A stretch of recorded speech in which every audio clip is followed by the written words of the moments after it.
So today's video cast is going to be about how to do a two-step mole conversion. There's going to be two practice problems, and I will show you two different ways to set them up. But the major idea is first you're going to underline your given value and circle the units you're solving for. We do that every time to help us keep ourselves on track.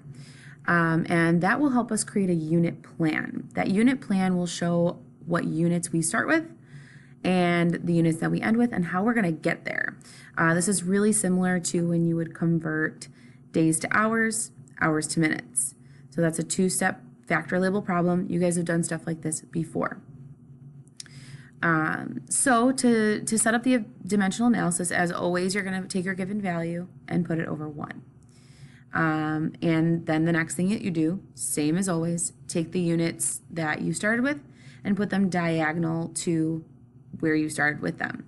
So if you start with a given value of moles on top, and then you have to go to the next problem and put moles on the bottom so they actually divide away. So to show you an example of this, example 1 has how many atoms of nickel do you have if there are 3.4 grams of nickel. So what you're going to do first is figure out where you're going and where you started.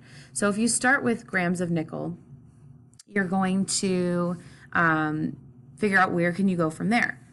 I don't know how many grams of nickel there are in a certain number of atoms of nickel. I do know how many grams of nickel there are in 1 mole of nickel. So what I can do is then convert from grams to moles. I can then connect moles to molecules or atoms because I know that in 1 mole there are 6.02 times 10 to the 23rd atoms of nickel in 1 mole.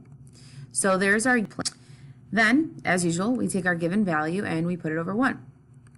After we draw our line, we know that grams has to go in the bottom of the next term, and I jumped ahead of myself, and moles is what we can convert to. So grams on the bottom so that we can cancel out those units, and moles of nickel go on the top so that we can convert to moles. Well, the question then becomes how many grams are there in a mole? So for every 1 mole, we cancel our G's, for every 1 mole of nickel, we have 58.69 grams of nickel. Where did that number come from?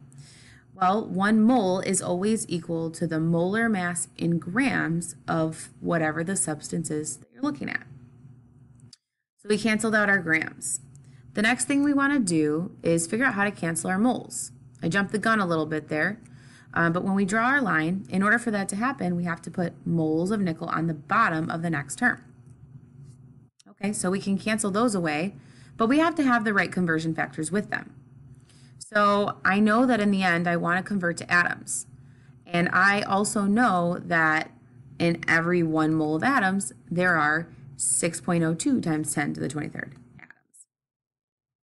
So we've canceled out all of our grams, we've canceled out our moles. The only thing that's left is atoms of nickel, which is great because that's what we circled. That's what we're solving for.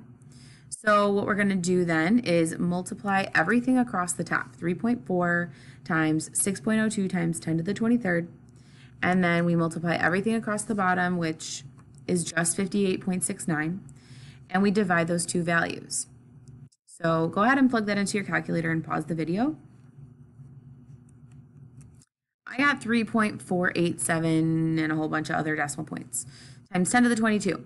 Be careful about the times 10 to the 22 because it might be hard to see in your calculator, so watch out for those. The next thing we have to do is deal with our sig figs. We are allowed 2 sig figs in this because 3.4 has only 2. So we count off our significant figures from the left, 3.4, and then we draw our line. That line separates the 4 and the 8. The 8 tells us the 4 needs to round up. So for our final answer, we will have 3.5 times 10 to the 22 atoms of nickel. If you ever get a decimal like 3.5 atoms, try to remember that it's not possible to have half an atom. But if you have 3.5 times 10 to the 22nd atoms, that's actually representative of a whole number. So you can actually do this in two different ways. So the next thing we're going to talk about is how to split this up into two steps. The other way that you can perform these conversions instead of them being in that long string is that you can break it down. So our very first step that we did in the original example was we took our grams and we started off by converting them to moles because we know how many moles there are or how many grams there are in a mole by looking at our periodic table. Then what we can do is take those moles that we solved for already and convert them into atoms because we know how many atoms there are in a mole. So as usual, take your given value, put it over 1, nothing new here. So you draw your line and you still want to get rid of those grams by putting grams into the bottom of the next term. And I can convert to moles by putting moles on top. I know exactly how many grams there are in 1 mole. It's 58.69. Again, got that number from the periodic table, nothing new. So you multiply across the top 3.4 and multiply across the bottom 58.69, and then you can divide those values and you come up with this number. So don't round just yet because we want to hold on to this number and wait to round until we get to the end. So we already canceled out our grams in the beginning of the question, or in the beginning of the dimensional analysis string. So what units must this number have? Well, grams canceled away, moles is what's left. So now we have this many moles of nickel. So then what we want to do is make that our new given value. Put that over 1. So now we have this many moles of nickel. Well, how many atoms is that? This is a problem we've done before. So you draw your line, you know that moles has to go in the bottom of the next term, so those eventually can cancel away. And then we want to figure out how many atoms there are in a mole. Well, we always know how many atoms there are in a mole. There's 6.02 times 10 to the 23rd atoms in every mole of whatever you're talking about. So then, now you multiply across the top of your new group. And that's going to give you the same calculator number that you had before. You do your significant figures and your rounding, and you get the exact same answer. So let's try another example. So as usual, let's underline our given value and circle the units we're solving for. This time they give us molecules to start with. So we're going to have molecules as part of our unit plan. And I can't directly connect molecules and grams, but I can connect molecules to moles. Then from moles, I can connect moles to grams. So I'm actually going to do this one in a long string because that's what I typically will do. You are always more than welcome to break it up into multiple steps. So given value over 1. Okay. Then draw your line as always. What units have to go in the bottom of the next term?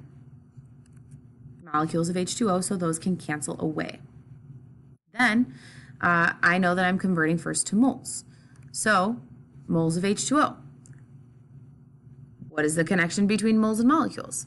There's always 1 mole for every 6.02 times 10 to the 23rd molecules. That number, that ratio or conversion will never change. So then I want to go from moles to grams. Again, you have to cancel away your moles. So I'm going to put moles in the bottom of the next term. And I want to go from moles to grams. So I'm going to put grams on top. So for every 1 mole, how many grams of water are there? Well, you find this out by looking at your periodic table and adding up 2 of the mass of hydrogen plus 1 of the mass of oxygen. So you end up with 18.02 grams for every 1 mole of water. Of course, as usual, multiply everything across the top and then multiply everything across the bottom. And when you divide those 2 values, take a moment, plug that into your calculator to see if you get the same thing I got.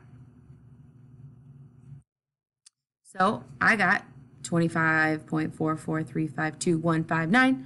That number, the whole long end of it, is not going to matter because we have to do sig figs. So our given value, 8.5, has 2 significant figures.